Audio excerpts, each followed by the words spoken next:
This video shows how to complete a suspension job on a 2004 Toyota Sequoia. We'll install shocks in the rear, and in the front, we'll install these Duralast loaded strut assemblies for a faster install and better ride control. You can do this job at home with hand tools. These are the tools you'll need for the job. Bigger tools like the 1/2-inch torque wrench you can borrow from AutoZone through the Loan-A-Tool program. It's free. You'll also need a good hydraulic jack, some jack stands, and some wheel chocks. Make sure the car is in park with the parking brake on before starting. Get started, chock the wheels, and then loosen the lug nuts. You want to raise the vehicle with a jack and support it with jack stands.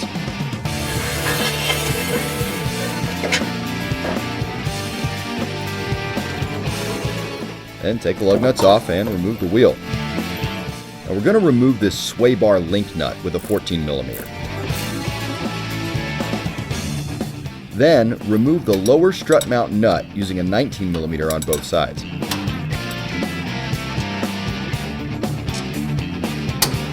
You may need a punch to knock the lower strut mount bolt out.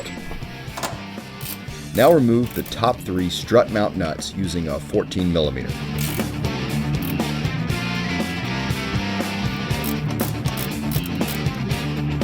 Then you can remove the strut assembly.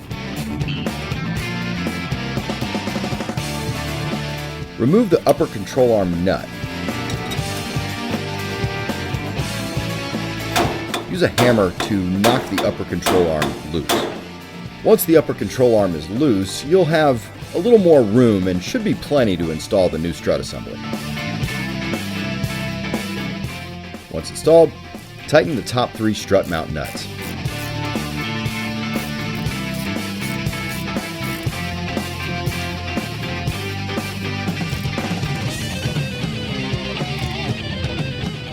You'll need to pry the strut a bit so you can install the lower strut mount bolt and nut. You might have to use a hammer and a punch to knock that bolt through. Once it's through, tighten the lower bolt and nut. Use a jack to raise the lower control arm and reinstall the upper control arm nut.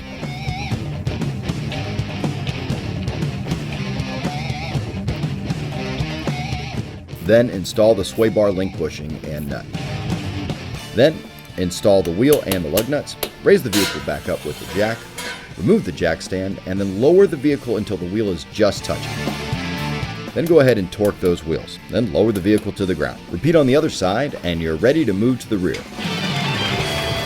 For the rear, remove the wheel following the same basic safety procedures as the front. We're going to remove the lower shock bolt using a 14mm. Now remove the top shock nut using a 14mm wrench, but hold the shock while you do it. Once that's out, just compress and remove the old shock.